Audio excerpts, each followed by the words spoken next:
उपस्थित नहीं है सर। नहीं उपस्थित हैं। माननीय राघव चड्ढा जी, 6 मिनट। सर, क्योंकि मैं सदन का सबसे युवा सदस्य हूं, मैं अपना दायित्व और अपनी जिम्मेदारी नहीं निभाऊंगा अगर मैं आज इस देश के युवाओं का सबसे ज्वलंत मुद्दा जो है उसे ना उठाऊं। सर, इस देश में 2 शिक्षा व्यवस्थाएं हैं। एक शिक्षा व्यवस्था है अरविंद केजरीवाल जी की शिक्षा व्यवस्था, जिसमें दिल्ली में वर्ल्ड क्लास स्कूल बनाए गए, बढ़िया करिकुलम, क्वालिटी एजुकेशन दी गई और एक शिक्षित भारत का, शिक्षित राष्ट्र बनाने का सपना लेकर आम आदमी पार्टी, अरविंद केजरीवाल जी आगे बढ़े। एक दूसरी शिक्षा व्यवस्था है सर, जिस शिक्षा व्यवस्था में परीक्षा शिक्षा माफिया जन्म लेता है, जिसके तहत आज लाखों बच्चों का भविष्य अंधकार की कागार पे खड़ा है। मैं बात कर रहा हूं नीट यूजी और यूजीसी नेट की, जिसमें कुल मिलाकर करीब 35 लाख बच्चों का एग्जामिनेशन हुआ। हमने देखा, देश भर में देखा कि कैसे उस एग्जामिनेशन को पेपर लीक हुए, क्या उसमें माफियाओं का राज रहा और कैसे इन 35 लाख बच्चों का भविष्य आज अंधकार की कागार पे खड़ा हुआ है। वो 35 लाख बच्चे आज इस संसद टीवी को देख रहे हैं इस उम्मीद से कि शायद उनके अधिकारों की, उनके हकों की बात होगी। भारत देश एक बहुत युवा देश है। भारत की 65% आबादी 35 साल से कम आयु की है। मैं आपको बताना चाहूंगा कि इस दुनिया के सबसे युवा देशों में भारत आता है, जहां जापान की पॉपुलेशन की औसत उम्र 50 साल है, इटली की 48 साल है, जर्मनी की 46 साल है, यूनाइटेड किंगडम की 40 साल है, चीन की 40 साल है। जहां विकसित देश बूढ़े होते जा रहे हैं, भारत देश जवान हो रहा है। भारत की औसत उम्र आज मात्र 29 साल है। लेकिन हमने इस युवा भारत के लिए किया क्या? मैं आपको बताना चाहूंगा कि भारत में दुनिया की सेकेंड हाईएस्ट स्टूडेंट पॉपुलेशन है। अगर आप प्राइमरी, सेकेंडरी और हायर एजुकेशन को जोड़ लें तो कुल मिलाकर 31 करोड़ आबादी भारत देश की स्टूडेंट्स कहलाती है, यानी कि पढ़ाई लिखाई का काम करते हैं। लेकिन उन युवाओं के लिए हमने किया क्या? मैं बताना चाहता हूं कि इस व्यवस्था ने, सरकार ने उन लोगों के लिए क्या किया। 2 आईपीएल हैं सर इस देश में। एक आईपीएल है जिसमें गेंद और बल्ले का खेल होता है, जिसे कहते हैं इंडियन प्रीमियर लीग, और दूसरा आईपीएल है जिसमें युवाओं के भविष्य के साथ खेल होता है, जो है इंडियन पेपर लीग। और आज मैं उसकी पूरी सूची लाया हूं कि कैसे युवाओं के भविष्य को सिक्योर करना तो छोड़िए, उसे बर्बाद करने का काम किया गया। और उस सूची में मैं नाम पढ़ के आपका ध्यान आकर्षित करना चाहूंगा कि क्या क्या हमने अपने देश के युवाओं को दिया है। पहला, व्यापम स्कैम। दूसरा, यूजीसी नेट पेपर लीक। तीसरा, Telangana secondary school certificate examination Hindi paper leak.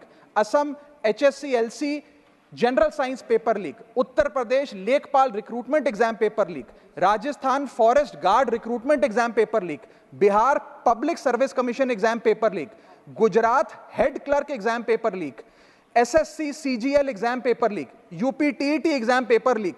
Rajasthan university paper leak. UP PSC paper leak. Maharashtra HSC exam chemistry paper leak. UP police constable qualifying exam paper leak. REET यानी कि Rajasthan eligibility examination for teachers paper leak. Haryana police constable exam paper leak. Himachal Pradesh police constable exam paper leak. Railway recruitment board group D exam paper leak. Orissa teacher eligibility test paper leak.